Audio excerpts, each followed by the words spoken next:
Islamic monotheism and obedience to him, and seek forgiveness of him. And woe to al-mushrikeen, polytheists, pagans, idolaters, and disbelievers in the oneness of Allah, etc. Those who worship others along with or set up rivals or partners to Allah. Those who give not the zakat, and they are disbelievers in the hereafter. Truly, those who believe in the oneness of Allah and in His Messenger Muhammad, Islamic monotheism, and do righteous good deeds, for them will be an endless reward that will never stop, paradise. Say, O Muhammad, do you verily disbelieve in Him who created the earth in 2 days? And you set up rivals in worship with Him.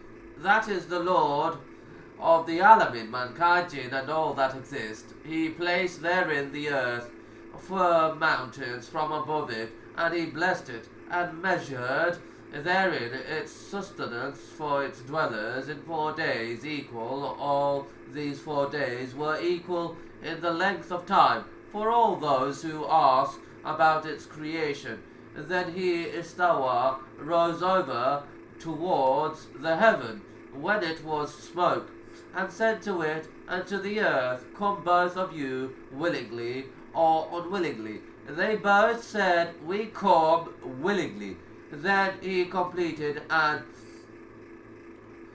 finished from their creation as 7 heavens in 2 days, and He made in each heaven and with lamps, stars to be an adornment, as well as to guard from the devils by using them as missiles against the devils.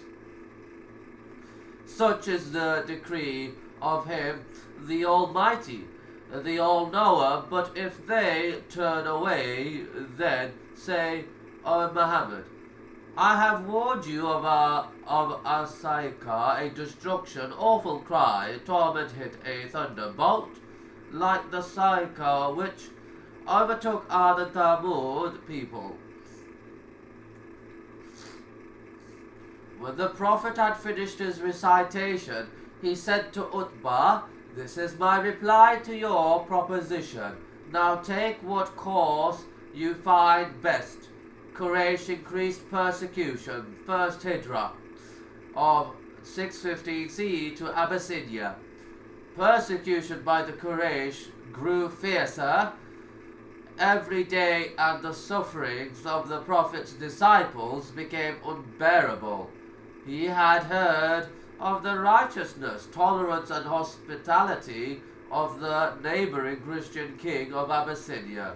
He recommended such of his companions who were without protection to seek refuge in the kingdom of that pious king, Al-Najashi, Negus. Some 15 of the unprotected adherents of Islam promptly availed themselves of the advice and sailed to Abyssinia.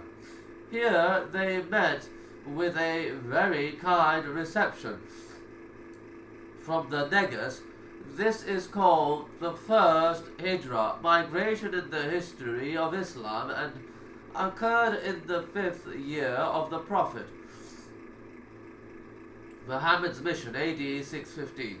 These immigrants were soon followed by many of their fellow sufferers until the number reached 83 men and 18 women. The hostile Quraysh, furious at the escape of their victims, sent deputies to the king of Abyssinia to request him to deliver up the refugees, that they might be put to death for adjuring their old religion and embracing a new one. The king summoned the poor fugitives and inquired of them what was the religion which they had adopted in preference to their old faith. Jafar, son of Abu Talib and brother of Ali, acted as spokesman for the exiles. He spoke thus, O king, we were plunged in the depth of ignorance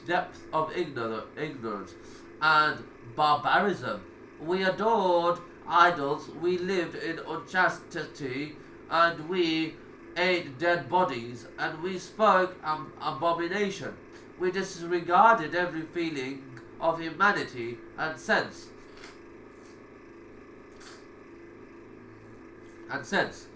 of duty towards our neighbors, and we knew no law but that of the strong.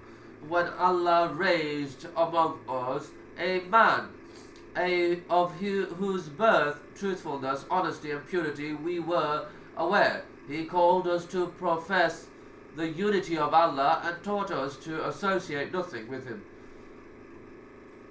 He forbade us the worship of idols and enjoined us to speak the truth, to be faithful to our trust, to be merciful, and to regard the rights of neighbors. He forbade us to speak evil